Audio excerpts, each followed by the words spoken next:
وسلم. اللهم صل وسلم وزد وعدم وأنئم وتفضل وبارك بجلالك وكمالك على زين عبادك وأشرف عبادك. أسأل العرب والأجم وإمام طيبة والحرم وترجمان بلسان القدم ومنبع العلم والحلم والحكمة والحكم أبي القاسم سيدنا وحبيبنا وشفيعنا ومولانا محمد صلى الله عليه وسلم. زده شرفا يا رب، زده شرفا يا رب، يا رب كرما وتعظيما ورفعة ومحبة وبرا. وسلم ورضي الله تبارك وتعالى عن ذوي الفخر العلي والقدر الجلي ساداتنا وأئمتنا وموالينا أبي بكر وعمر وعثمان وعلي وأن بقية الصحابة وقرابة رسول الله صلى الله عليه وعليهم أجمعين.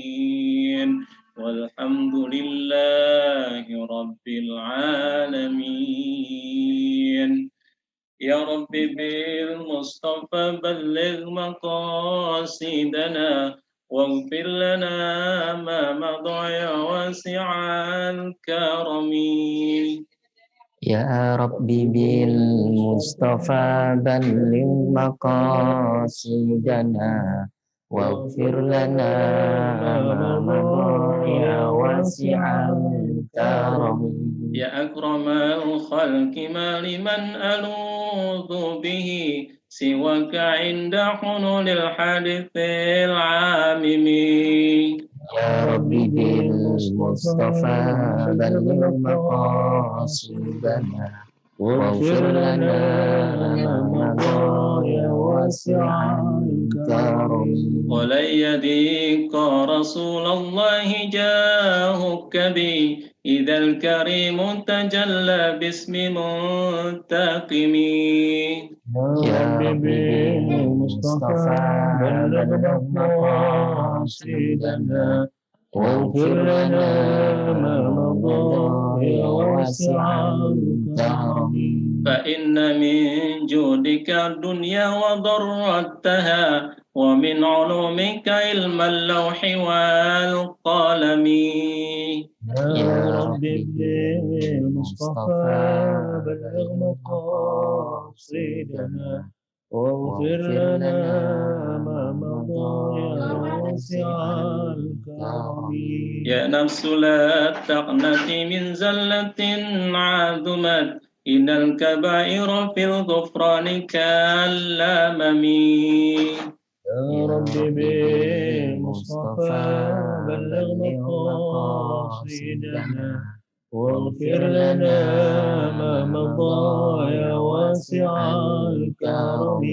يا رب بالمصطفى بلغ مقاصدنا واغفر لنا ما مضى يا واسع الكرم.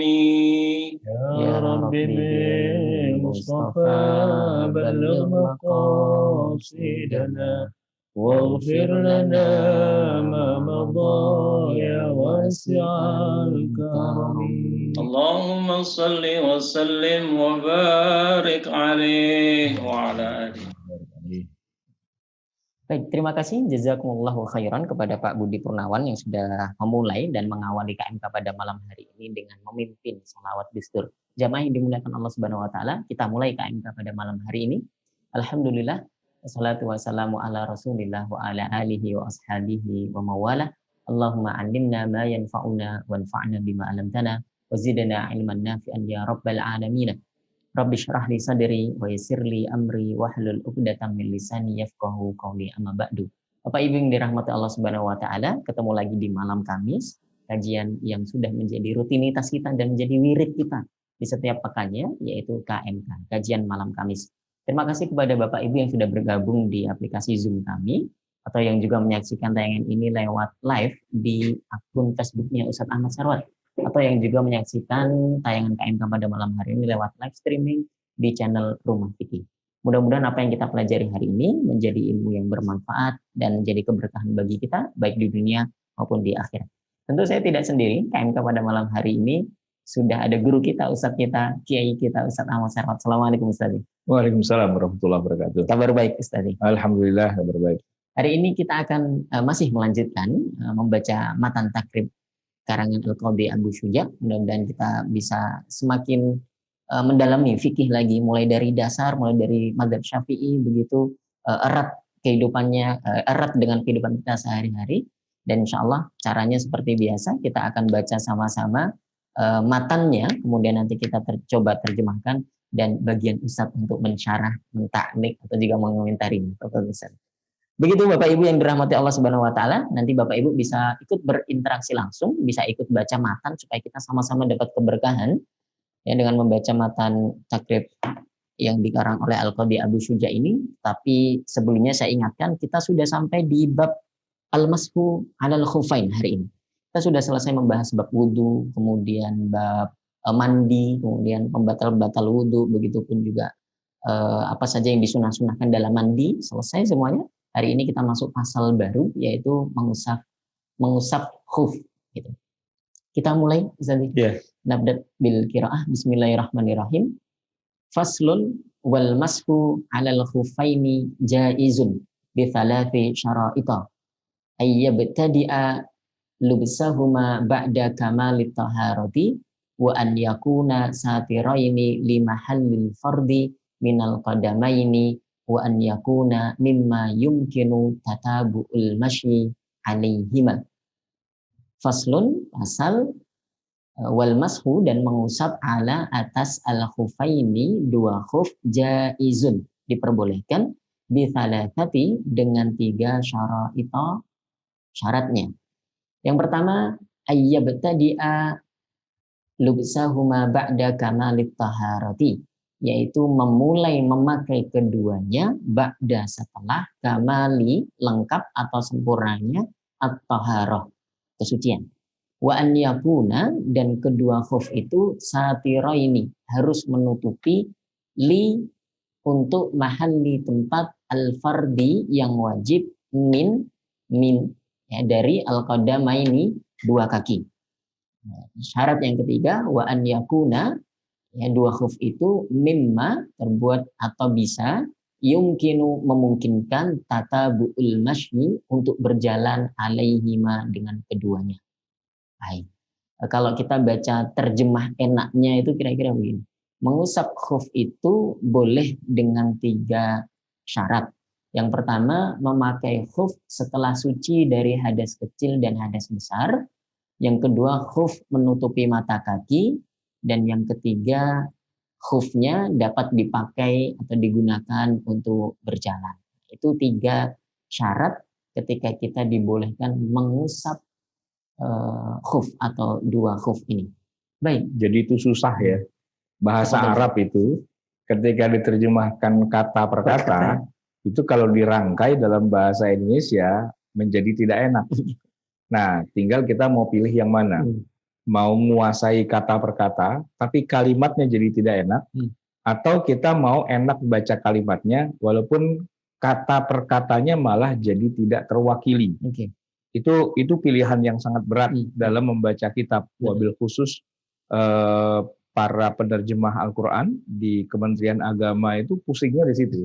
Ya, karena begini, misalnya ya, wal mashu 'alal khuffaini. Di situ kan ditulisnya khuffaini, ya. Khuffaini itu 2 khuf gitu. Cuma kalau dibilang mengusap 2 khuf itu, nah kan nggak enak gitu kan. Tapi yang enaknya mengusap khuf. Nah, sehingga ada makna yang teredusir dalam terjemahan seperti itu kan. Nah, apalagi nanti kalau kita bilang khuf itu tidak punya padanan kata dalam bahasa Indonesia. Khuf itu apa? Kita nggak bisa bilang sepatu, kita juga nggak bisa bilang kaos kaki dan sebagainya. Maka ya akhirnya Ustadz Gali nanya ke saya waktu itu, ya sudah jangan diterjemahkan. Khuf ya khuf. Iya, khuf. Nah tapi pertanyaannya malah muncul. Lah emang khuf itu apaan? Nah kan jadi susah itu kan. Nah padahal kan nanti di sini juga saya nggak tahu. Syekh Imam Abu Syuja kan tidak menjelaskan mahwal khuf, itu kan nggak disebutkan. Maka memang belajar fikih yang dasar banget kayak gini, maka itu jadi tantangan paling berat buat yang ngajar.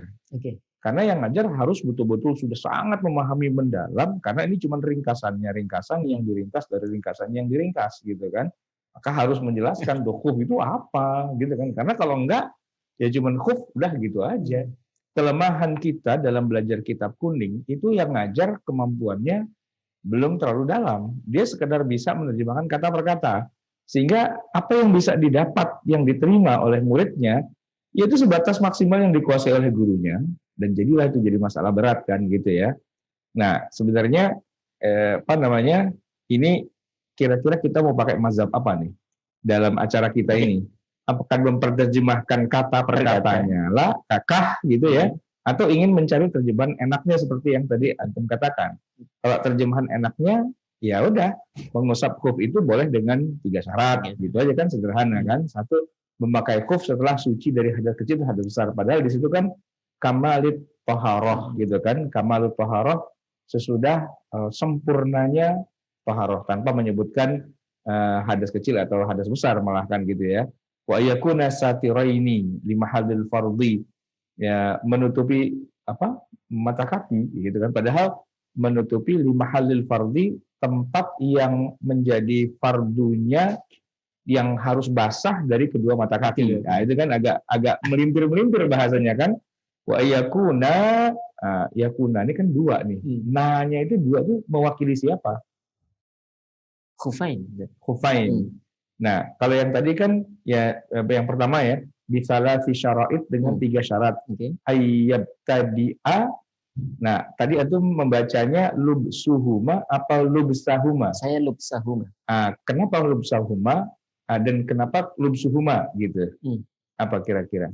Kalau lubsuhuma di situ jadi fa'il, kemudian kalau lubsa berarti jadi maf'ulun bih. Iya. Nah, ini kira-kira dia jadi fa'il apa jadi maf'ul? Saya melihatnya lebih tepat jadi maf'ul gitu. Jadi maf'ul.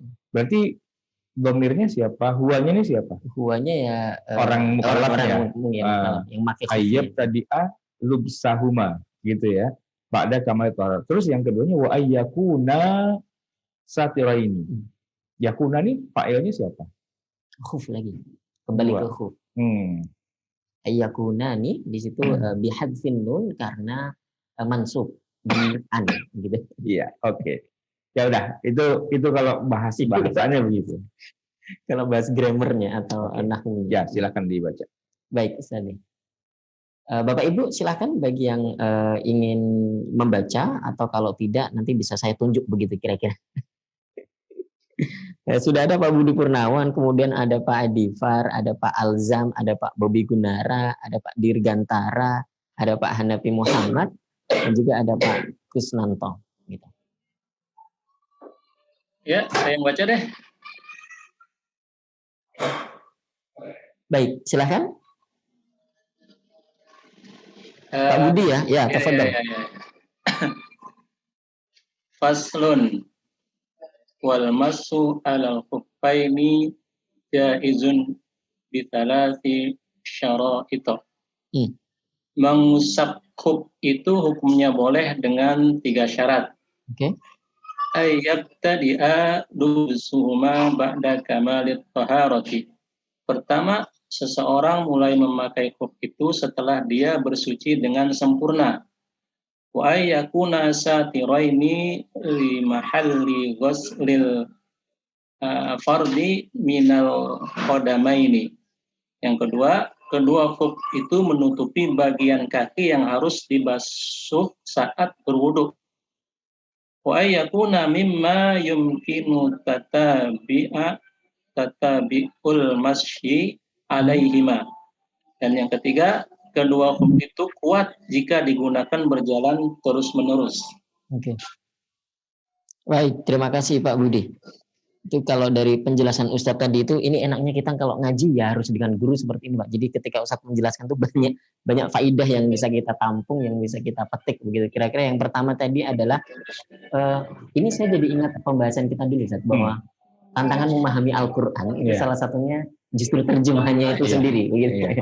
Jadi kita sudah agak bahas bahwa apakah kita mau terjemah perkataannya atau menjadi sudah terjemah enaknya begitu. Yang kedua menjadi penting juga, ini adalah sebuah matan.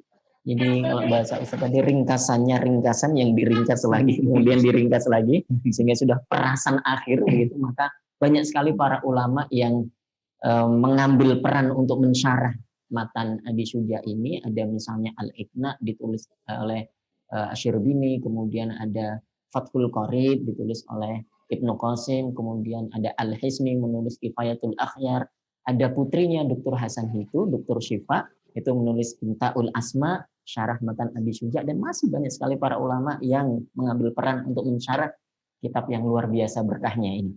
Jadi ini diksinya itu ya, itu mengandung makna yang sudah sangat-sangat pilihan.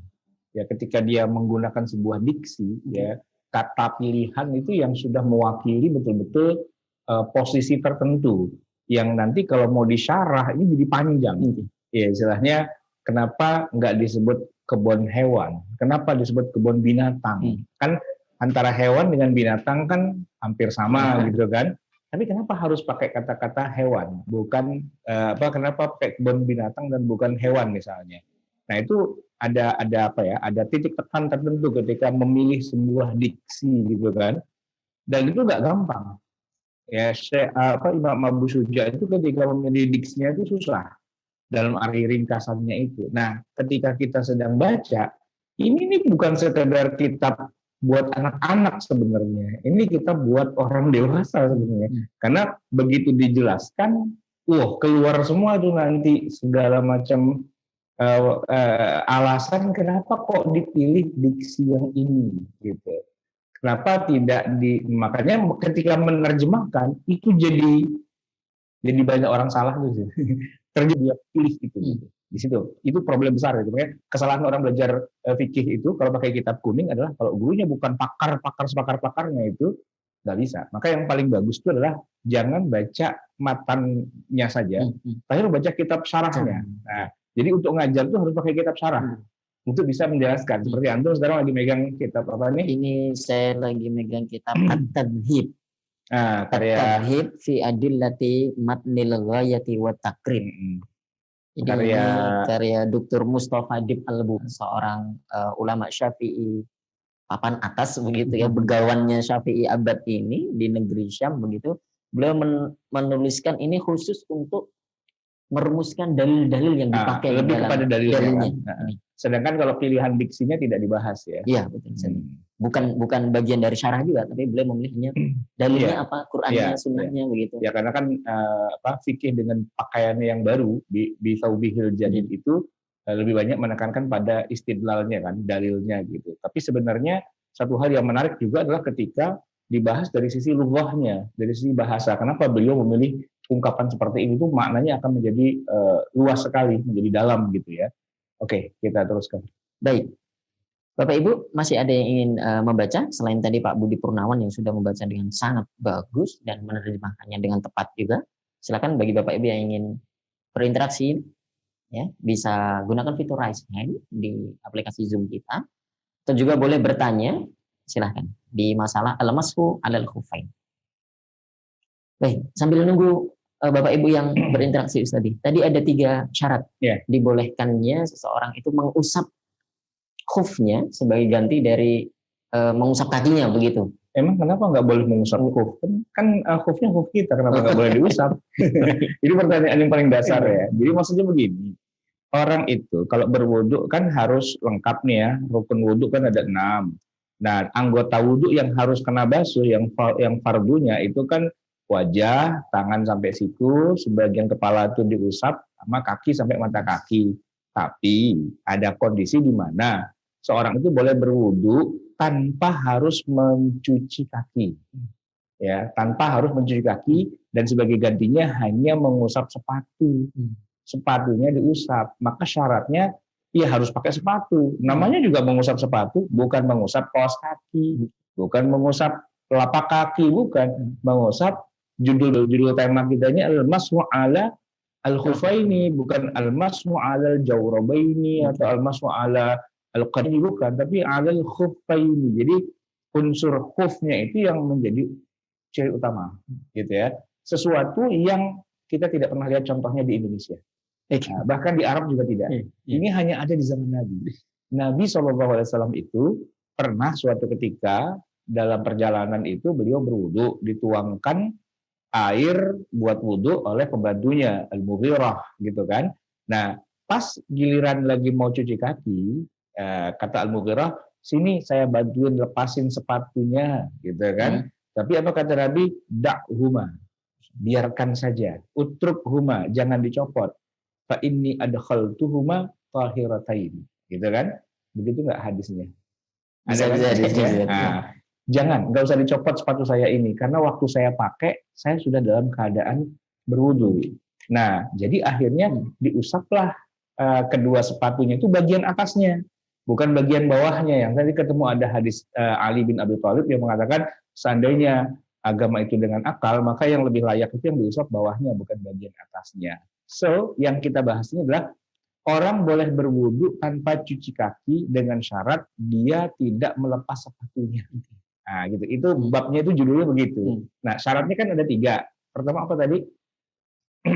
Syaratnya mulai ayat tadi al-suhuma al-jahuma ba'da kamal tahara. Berarti waktu dia sebelum pakai sepatu, dia sudah dalam keadaan berwudu, sudah suci dari hadas, baik kecil atau besar, gitu kan. Wa yakuna satiraini, dia bisa menutupi seluruh bagian dari telapak kaki yang memang harus dibasuh. Kan harus dibasuhnya kan sampai lewat mata kaki. Berarti itu harus ketutup semua sampai mata kaki. Dalam arti nanti kalau penjelasan lebih dalamnya ya, nggak boleh bolong, nggak boleh bocor dan sebagainya. Jadi kalau kakinya itu yang pakai sepatu bot gitu ya, dituangin air 1 gelas, kakinya nggak basah, nggak tembus, nggak ya istilahnya nggak ada lubang-lubang yang ngerobok, nggak ada air genangan terus kita lewat gitu tuh masuk airnya itu ya ngerobok ya, bahasa Betawi ya. Gitu, atau melewati air tergenang tuh airnya masuk. Nah, itu nggak memenuhi syarat. Jadi syaratnya harus sepatu yang kalau zaman Nabi ya sepatu kulit. Kalau zaman sekarang mungkin nggak harus kulit ya, dari karet, dari apa, pokoknya yang dia nggak tembus gitu kan. Baik dari bawah atau dari atas atau dari samping itu nggak tembus karena dia sangat menutupi gitu kan. Kata Bo'al Masyi alaihima, itu sepatunya itu yang sepatu beneran yang kalau dipakai jalan kaki sampai sejarak 1 masa fatul qasar itu nggak berodol. Nah, kan ada juga orang pakai kaos kaki, bukan kaos kaki ya, sepatu bukan, kaos kaki bukan, tapi terbuat dari kulit. Itu di Mekah banyak dijual orang. Jadi kayak sepatu dalam rumah gitu kira-kira. Sepatu yang terbuat dari bahan kulit tipis, tapi dia nggak menutupi bukan nggak menutupi, tapi dia terlalu tipis, saking tipisnya nggak ada solnya. Soalnya dari kain dari kulit yang tipis juga. Itu kalau kita pakai di jalan di karpet atau di dalam rumah nggak apa-apa karena kayak kaos kaki gitu ya. Tapi kalau buat jalan kaki dari sini sampai Bogor gitu balik lagi brodol gitu. Nah, itu tidak bisa dipakai, itu tidak dianggap sebagai khuf karena nggak bisa tatabu'ul mashyi, tidak bisa digunakan untuk berjalan. Jadi ya kalau bahasa gampangnya khuf itu apa? Sepatu bot gitu. Sepatu bot laras panjang menutupi mata kaki, tidak tembus air, bisa dipakai buat lari naik turun gunung. Nah, itu kira-kira.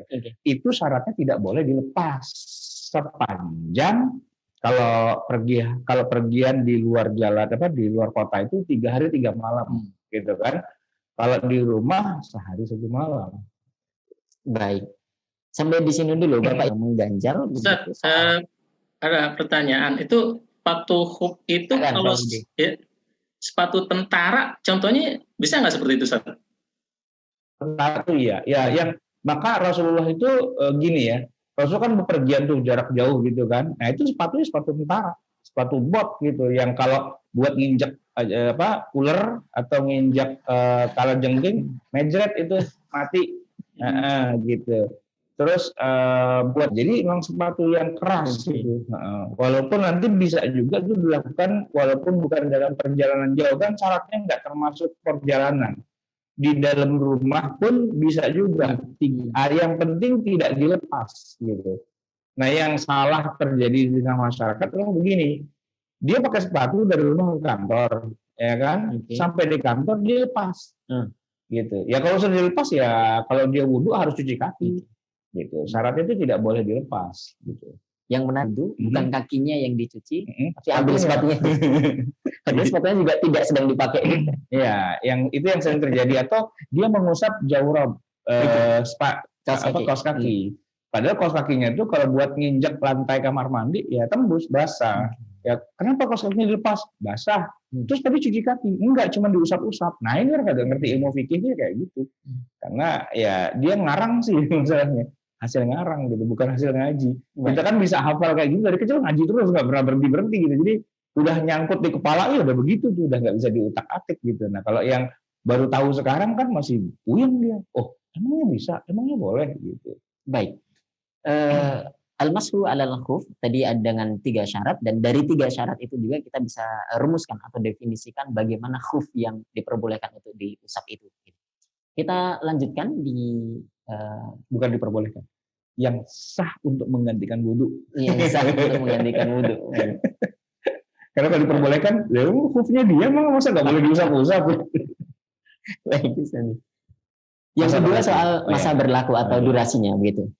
Wayam sahul mukimu yauman wa laylah wal musafiru thalathata ayyamin bilayalihinna wabtida'ul muddati min hini yuhdithu ba'da lubsil khuffaini fa in masaha fil hadari thumma safara au masaha fis safari thumma aqama atamma masha mukimin.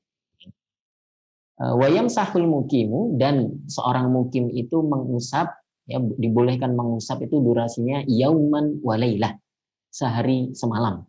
Wal musafir, adapun seorang yang sedang safar, thalathata ayyamin bilayalihinna, 3 hari 3 malam.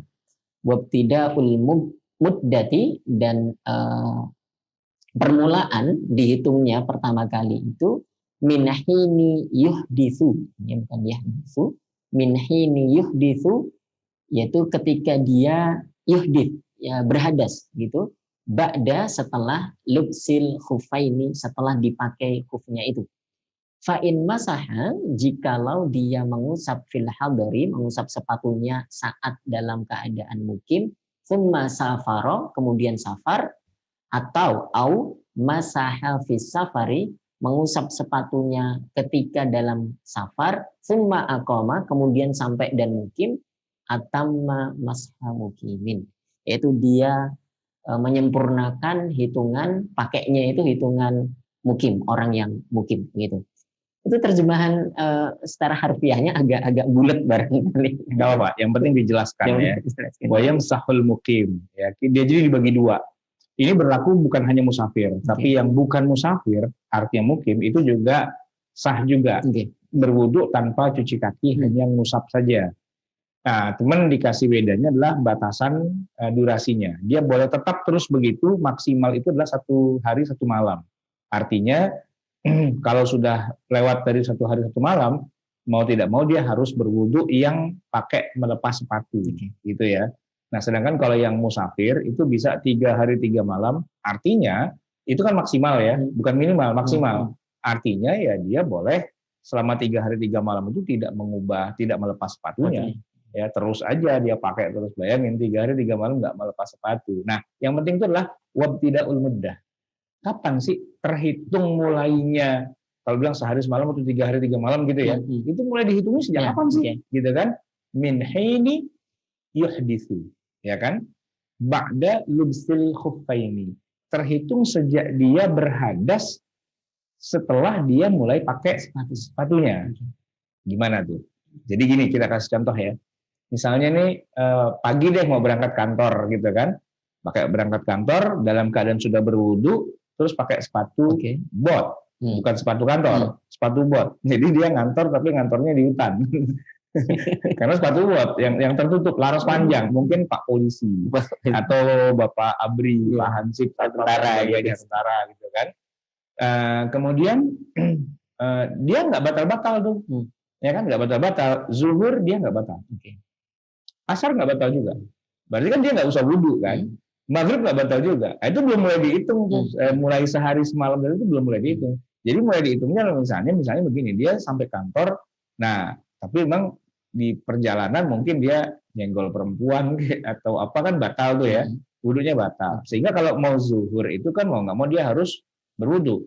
Nah itulah dimulai pertama, gitu. Berwudu yang tidak usah lepas sepatu. Tapi yang lainnya tetap ya wudu bener gitu. Nah giliran mau lepas sepatu, dia nggak dilepas sepatunya, cuma diusap aja dan sholat. Berarti masuk ke toilet atau masuk ke tempat wudu nggak lepas sepatu. Lah iya. Sholat tuh di masjid nggak lepas sepatu. Lah iya. Lu nggak boleh, ya lepas. Kalau lepas ya cuci kaki berarti, gitu loh. Ini banyak orang yang pada puyeng nih kayak gini-gini nih. Ya, emang saya bilang tadi di awal, ini nggak ada terjadi di zaman kita, gitu. Adanya di zaman Nabi. Kenapa? Karena di zaman Nabi itu orang sholat di masjid ya pakai sepatu, gitu loh. Wudhu ya pakai sepatu, buang air besar ya pakai sepatu, tidur naik ke atas tempat tidur ya pakai sepatu, gitu. Nanti kita coba aja bapak-bapak ibu jemaah sekalian jajalin ya. Tadi kan belajar Al-Masul Al-Kufain nih, sholat isya, ntar nggak usah dilepas sepatunya masuk masjid. Kalau nggak ditimpuk sama satpam masjid, iya, ini jadi urusan itu. Itu nggak tergambar di zaman kita sekarang, di zaman Nabi aja. Ya kalau mau zaman sekarang ya itu keramik masjid diprotorin dulu semua. Kenapa? Ya karena ini judulnya adalah tidak melepas sepatu ketika sholat itu, sehingga wudhunya pun tidak usah dilepas dan hanya diusap saja. Hampir nggak ada gunanya sih kalau zaman sekarang kita sekarang ini ya, kecuali buat yang lagi touring gitu ya, lagi perjalanan luar kota dan sebagainya itu, apalagi di Indonesia. Ngapain kita nggak lepas-lepas sepatu, apa nggak bau itu sepatunya? Nggak nyambung kan? Kalau mungkin di negara-negara subtropis, karena musim udaranya dingin ya kan, orang-orang di daerah yang di Inggris misalnya gitu, yang dinginnya kayak gitu, ngelepas sepatu itu jadi siksaan. Nah maka sepatu nggak dilepas-lepas, wajar. Di kita ya berangkat dari rumah pakai sepatu keren, sampai di kantor lepas sepatu pakai sandal jepit dia kelilingan di kantor itu. Ya nggak cocok gitu. Itu kan jadi adalah kondisi-kondisi yang lebih cocok di masa Rasulullah atau di daerah-daerah subtropis sebenarnya. Baik. Tetapi tidak apa-apa. Barangkali kita bayangkan atau simulasikan bahwa ini terjadi hari ini gitu saja. Ya. Jadi misalnya mulai batalnya itu waktu zuhur. Ya, kemudian dia sholat zuhur. Ya, zuhur kan berarti dia sudah sekali waktu pertama kan. Ya, sudah berarti kan sehari malam. Ya itulah dianggap sejak saat itu tuh. Jam berapa tadi dia batal? 12 misalnya. 12 batalnya gitu. Batalnya jam 12. Sebelum mau wudhu dia batal dulu gitu misalnya. Ya udah dari situ nanti ketemu sehari semalam berarti ketemu lagi besok. Nah, berarti untuk wudhu yang besoknya zuhur itu dia sudah unlimited, sudah istilahnya sudah expired gitu kan, 1 hari 1 malamnya. Sedangkan kalau dalam perjalanan luar kota ya tinggal dikali 3 aja, siang malam gitu. Ya itu ininya. Itu sebagai kemudahan bagi musafir apalagi di zaman dulu itu misalnya, karena tidak pernah lepas sepatu begitu. Beda dengan kita hari ini. Gitu. Fa inna sahatil hadari. Nah, gimana kalau tadi kan kalau yang di rumah sama yang di perjalanan kan dibedain berdasarkan 1 hari 1 malam dengan 3 hari 3 malam. Kalau dia kombinasi itu gimana? Ya, sehari ya istilahnya masahafil hadar, ketika dia lagi pakai pertama kali dan mengusapnya itu masih di rumah sih. Tapi setelah itu dia bepergian. Ini jadi ditambah apa gimana gitu kan? Atau dibalik. Au masaha fis safari tsumma aqama gitu. Nah, udah berjalan nih di perjalanan, tapi kemudian dia aqama, berhenti atau tinggal di situ atau udah sampai rumah lah gitu ya. Bagaimana? Atamma masha muqimin. Dia menyempurnakan masah mengusapnya orang yang mukim. Ikut yang mukimnya berarti kan, bukan ikut yang safar. Tergambar nggak kira-kira? Iya. Misalnya, tadi zuhur batal, kemudian dia musaf. Oke. Itu kan batasnya kalau dia sehari semalam kan berarti sampai zuhur lagi besok. Tapi ternyata besok pagi dia musafir.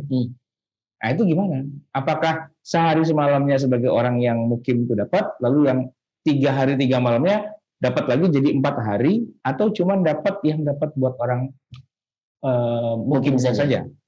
Gimana kira-kira? Jawabannya mungkin saja. Hanya mungkin saja, safarnya nggak dihitung. Oke. Terus kalau dia mulainya itu ketika lagi safar, kemudian dia mukim, ikut yang mana? Ikut yang mukimnya saja, tidak ikut yang safarnya. Berarti yang lebih berat itu atau yang lebih istilahnya defaultnya itu adalah yang sehari semalam. Kecuali kalau dia hanya di safar saja, barulah dia dapat yang 3 hari 3 malam. Gitu 2 bait gitu aja kita ngomongnya sampai tua. Menarik ini termasuk al-mashu 'alal khufain. Baik, Bapak Ibu silakan, saya persilakan ingin baca yang di bagian ini ya, dan juga menerjemahkannya, atau mungkin barangkali ada pertanyaan dari Bapak Ibu terkait durasi dibolehkannya mengusap sepatu. Ada Pak Asep Mutakin, saya persilakan. Tafadhol, Pak. Assalamualaikum. Waalaikumsalam warahmatullahi wabarakatuh. Baca ya. Silakan. Bismillahirrahmanirrahim. Wa yamsahul muqimu, orang mukim dapat memakai khuf yauman wa lailatan, selama 1 hari 1 malam. Wal musafiru thalatha ayyam, sedangkan musafir selama 3 hari 3 malam. Selama 3 hari bilaya liyihinna, 3 hari 3 malam. Wabtida'ul muddati min hini yahdutsu ba'da lubsin, masa dihitung dari saat dari hadas kecil setelah memakai khuf. Ba'da lubisul khuffain. Fa'in masahafil hadari, apabila memakai khuf di rumah, summa safaro, kemudian bepergian, aw masahaf fis safari, atau mengusap khuf di perjalanan, summa aqoma, kemudian mukim, atamma masha muqimin, maka dianggap mengusap khuf untuk mukim. Masya Allah. Terima kasih Pak Asep Mutakin. Saya menikmati suaranya begitu ya, fasih begitu. Terima kasih. Ada lagi? Tapi mungkin begini Ustaz Wildan, mungkin saya punya usul ya. Gimana kalau teksnya ini nanti ke depannya kita tidak usah kasih terjemahan yang lengkap, tapi terjemahan kata per kata. Oh gitu. Jadi sebagaimana aslinya orang belajar kitab kuning, itu menerjemahkan kata per kata, dan biasanya itu ditulis dengan tulisan huruf aksara Arab pegon di bawahnya gitu kan. Nah mungkin kita nggak usah pakai yang pegon-pegon lah ya. Tapi maksud saya gini, wayamsahu, di bawahnya itu dikasih teks mengusap, al-mukim, orang yang mukim, yauman, sehari, walailatan, dan semalam, wal musafiru, dan musafir, salasata, 3, ayam, hari, dengan, layalihinna, malam-malamnya, kan gitu kan. Nah, kalau kita ngaji kitab kuning kan begitu, sehingga kesimpulannya yang panjang ini sebenarnya nggak usah aja, malah adanya di syarah, aja gitu mungkin ya. Gimana kira-kira? Susah nggak bikin? Mudah-mudahan bisa ini. Insya Allah bisa diupayakan. Karena ini kan teks komputer.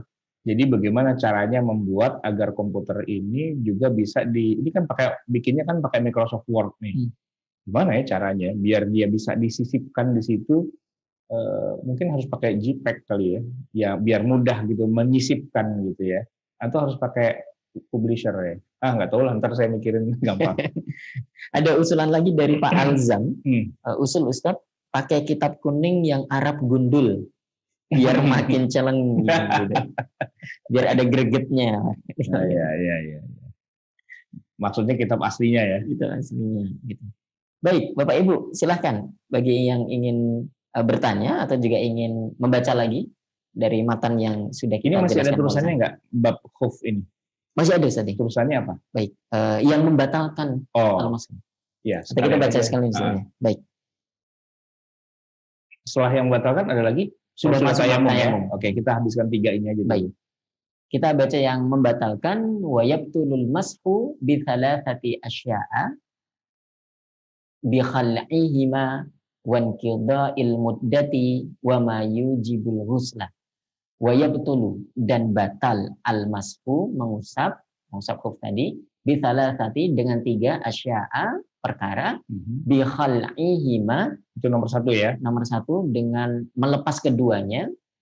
Yang kedua, wan qidai, dan habisnya, al muddah, durasi yang diperbolehkan tadi. Dan yang ketiga, wa ma yujibul ghusla, dan hal-hal atau apa-apa yang mewajibkan mandi besar. Jadi 3 hal itu ya. Jadi walaupun durasinya, jadi ada 3 lah ya yang membuat mengusap itu sudah nggak boleh lagi. Yang pertama adalah bi khal'ihima. Jadi pagi sudah wudhu pakai sepatu, masuk kantor, terus ketika mau masuk masjid buka sepatu, ya sudah nggak bisa diusap-usap lagi. Dia harus cuci kaki yang benar kan begitu. Kecuali kalau pas zuhur itu dia berwudhu tanpa melepas sepatu dan sholatnya tetap pakai sepatu, itu bisa diusap. Nanti asar begitu lagi, berarti sholatnya nggak di masjid. Sholatnya di kebun apa atau di ruang kerjanya, di ruang kerjanya gitu kan. Nah tadi saya bilang kan ini nggak relate, ya nggak visible gitu kan.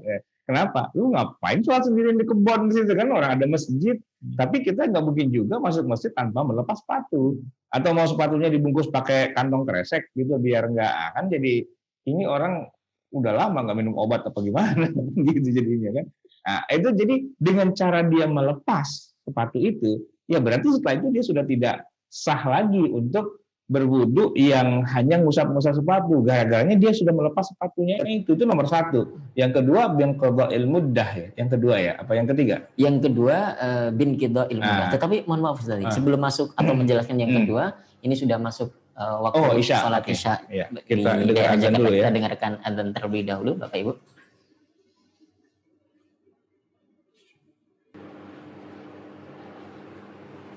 Ya, kita teruskan lagi ya. Baik Ustaz. Ya, tadi ada 3 hal yang membatalkan al-mashu alal khufain. Yang pertama dengan melepas keduanya. Ya. Yang kedua dengan habis durasinya. Baik durasi sebagai mukim atau durasi sebagai musafir. Dan yang ketiga, terjadi hal-hal yang membuat orang itu jadi berhadas besar. Ada 6 kan? Karena kita udah bahas sebelumnya ya, masih ingat nggak tuh? Jima, keluar mani, meninggal, ya kan? Kemudian kalau buat perempuan tuh haid, nifas, dan melahirkan. Jadi kalau di dalam durasi 1 hari 1 malam itu misalnya dia jima, atau dia keluar mani, atau dia meninggal, atau dia haid, nifas, atau juga dia melahirkan, maka otomatis sudah tidak berlaku lagi durasinya itu. Berarti kalau dia nanti mau sholat atau mau wudu gitu ya, harus dilepas sepatunya dan dicuci kakinya seperti biasa normal. Kalaupun mau pakai lagi ya itu dihitung sebagai baru, renew lagi. Baik. Di reset lagi begitu. Baik, Bapak Ibu silakan bagi yang ingin membaca matannya wa yabtulul mashu bi thalathati asya'a. Saya persilahkan Bapak Ibu. Atau juga ingin ada pertanyaan tentang hal-hal yang membatalkan al-mashu alal khufain.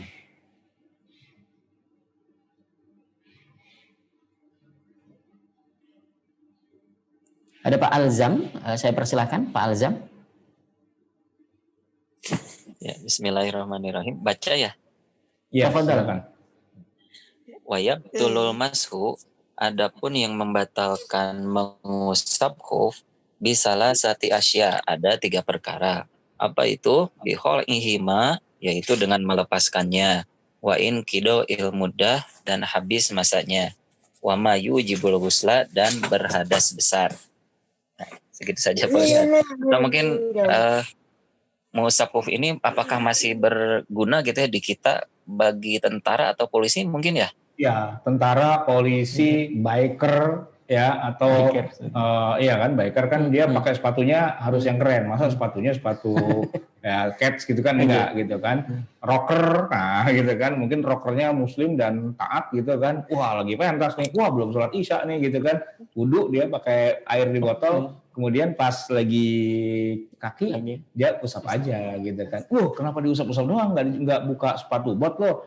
ya gue rocker gini tapi ngerti syariah nih, ya kan, diusap gitu. Tapi abis itu sholatnya ya pakai sepatu botnya, jangan dilepas. Kalau dilepas jadi batal gitu. Jadi nggak sah gitu ya. Tapi saya mau kasih pertanyaan begini, Ustaz Wildan. Dia barusan wudhu, ya kan, mengusap sepatu. Tapi setelah wudhu dia lepas. Nah, pertanyaannya adalah wudhu yang barusan sesah apa enggak? Nah, la adri tadi. itu kebayang juga tadi saya mau menanyakan. Oh gitu ya. Sebelum saya ditanya saya bertanya duluan gitu. Coba logikanya gimana? Kan dia dalam keadaan batal nih, tapi dia pakai khuf dan sebelumnya memang dia sudah memenuhi syarat lah ya, khufnya memenuhi syarat, dia sudah wudhu, kemudian dia mau sholat, nah kan dia wudhu tuh, terus dia mengusap saja, tidak lepas sepatu, tidak apa. Tapi begitu mau sholat malah dia lepas. Nah itu wudhunya dianggap otomatis batal gara-gara melepas. Jadi batalnya sejak saat itu membatalkan yang sebelumnya gitu loh. Itu menarik juga untuk dikaji tuh ya. Mungkin kalau kita baca Kifayatul Akhirnya bisa ada ya. Kalau di ini nggak ada ya. Dia cuma cari dalil-dalilnya aja ya. Kalau dari redaksi matannya sendiri juga wayab tulu al-mashu, yang batal itu adalah kebolehan al-mashunya begitu untuk kedepannya, bukan membatalkan wudhunya, bukan membatalkan toharohnya begitu ya kira-kira. Logikanya begitu ya. Sementara kita jawab, ya berarti dia sudah berwudhu ya. Berwudhu. Batalnya dia adalah batal tidak boleh masah lagi berikutnya gitu ya. Oke, ya nanti kita cek aja di kitab-kitab yang lebih tebal, yang lebih syarahnya lebih banyak itu apakah begitu atau tidak. Gitu. Nah, soal verifikasi seperti ini kita jadi ingat juga dulu kegiatan di Rumah Fik ya, ada namanya MBT, Majlisul Bahsi wa Tahqiq. Itu jadi kita cari ibarat-ibarat atau redaksi-redaksi dari para ulama dari berbagai kitab mu'tabar, dari berbagai lintas mazhab begitu, yang seperti ini tuh apa hukumnya? Nah, kita cari itu. Ya, satu persatu dikasih tugas, misalnya kamu cari kitab ini di mazhab ini, kamu cari perkataan mazhab ini di kitab ini, itu udah dibagi-bagi dan nanti hasilnya kita rundingkan, kita diskusikan, kita kumpulkan bahkan menjadi buku juga. Dan seringkali justru gara-gara itulah kita jadi tahu ternyata selama ini kita ngajinya salah. Bukan muridnya, tapi gurunya jelasinnya itu salah. Kenapa? Ya karena dia memahaminya itu mungkin memahami secara harfiah. Dan dulu ketika belajar juga pakai kitab yang sekecil itu kan, tidak dakik gitu, tidak menukik mendalam banget itu enggak gitu loh. Jadi ya ketika ditanya dengan pertanyaan-pertanyaan seperti itu ya apa ya jawabannya, harus buka-buka kitab lagi lebih dalam.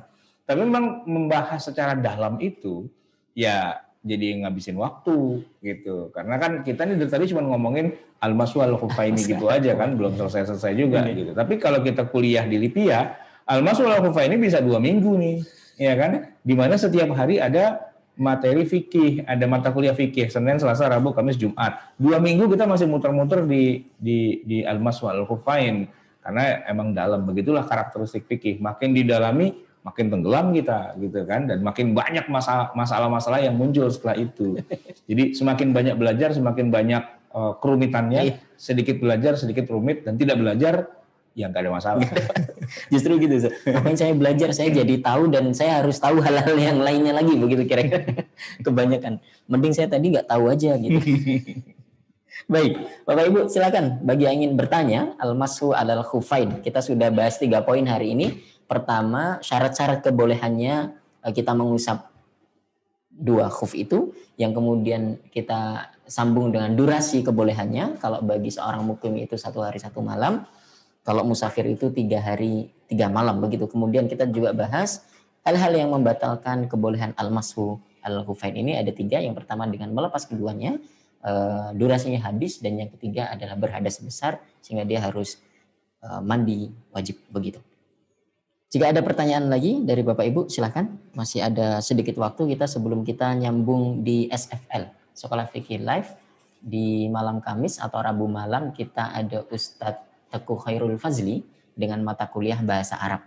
Nah, jadi belajar Bahasa Arab, prakteknya di KMK, begitu, baca kitab. Masya Allah. Kalau di SFL-nya kita belajar percakapan Bahasa Arab. Nah, kemudian fikihnya kita aplikasikan di KMK dengan belajar dan membaca matan Ghayah wa Taqrib. Ustaz, Ya, Baik, silakan Pak Budi. Ini masih ada karena kan ilmu fikih itu terus berkembang Ustaz ya. Oh iya. Kemarin ada kan yang mewajibkan mandi itu iltiqo khitanain gitu ya. Masih ada sambungan tadi kan yang nomor 3 itu. Ya.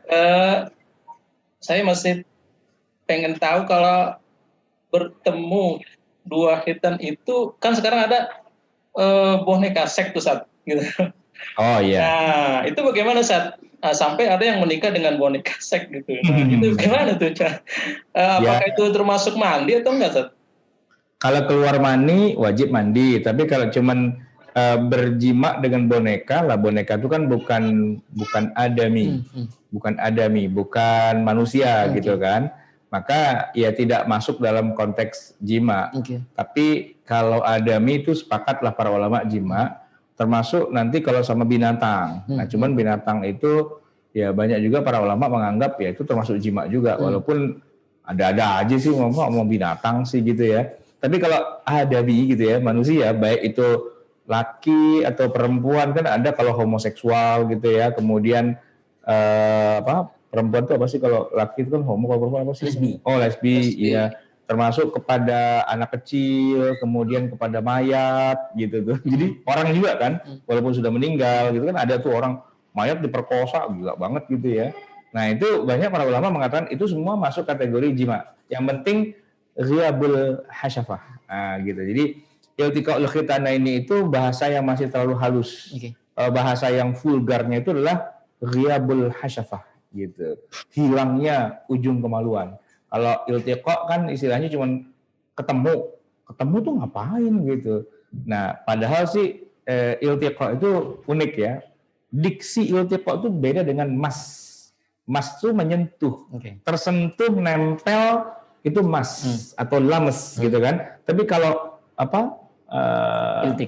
iltiqa, wah itu iltiqa. Ya, gimana ya? Menjelaskan iltiqa itu apa ya? Terjeblos, gitu, terjeblos ke terperosok, terjerembab, gitu, iltiqa. Jadi bukan hanya sekedar liqa, liqa kan ketemu, ini iltiqa, jadi saling ketemu gitu, saling istilahnya, ya bayangin sendirilah kayak gimana gitu, kira-kira seperti itu. Ini diksi-diksi yang digunakan para ulama ini unik-unik gini. Jadi kalau kita mau bahas nih secara lughatan gitu ya, wah itu luar biasa sekali. Sehingga nanti akan melahirkan makna yang jauh gitu. Kayak kita baca Quran pada akhirnya gitu. Quran itu ketika Allah Subhanahu wa taala itu memilih satu kata dalam satu ayat, itu pilihannya itu sangat menentukan nanti hukumnya itu kayak apa. Walaupun mungkin ya itu sinonim sebenarnya gitu. Tapi walaupun sinonim itu dia punya makna yang berbeda. Sehingga kalau itu jadi itu, kalau pilihannya ini jadi ini gitu. Walaupun dua-dua kata itu kalau diterjemahkan ke bahasa Indonesia, ya artinya sih itu juga, tapi beda gitu. Kayak dain, qard gitu ya. Dalam bahasa fikih muamalah kan ada dain, ada qard, ada i'arah gitu kan. Itu semua kalau kita terjemahin ke bahasa Indonesia artinya sama, pinjam. Tapi dain itu beda dengan i'arah itu beda dengan qard, dan begitulah seterusnya. Maka yang unik itu nanti ketika mempelajari satu kata yang dipilih oleh para ulama mewakili sebuah penjelasan, itu memang kenapa harus ada syarah tuh mutlak, itu wajib. Tidak bisa kita hanya belajar hanya pakai matannya saja, harus ada syarah. Syarah itu malah menjadi bukan sekedar syarah, tapi syarat untuk bisa memahami matan, itu harus lewat syarahnya. Baik, terima kasih pertanyaannya Pak Budi Purnawan. Oke, kalau tidak ada pertanyaan lagi atau tidak ada yang ingin membaca lagi, kita cukupkan sekian KMK pada malam hari ini. Kita selesai dari bab al-mashu alal khufain. Insyaallah di pertemuan berikutnya kita masuk bab tayamum. Yeah.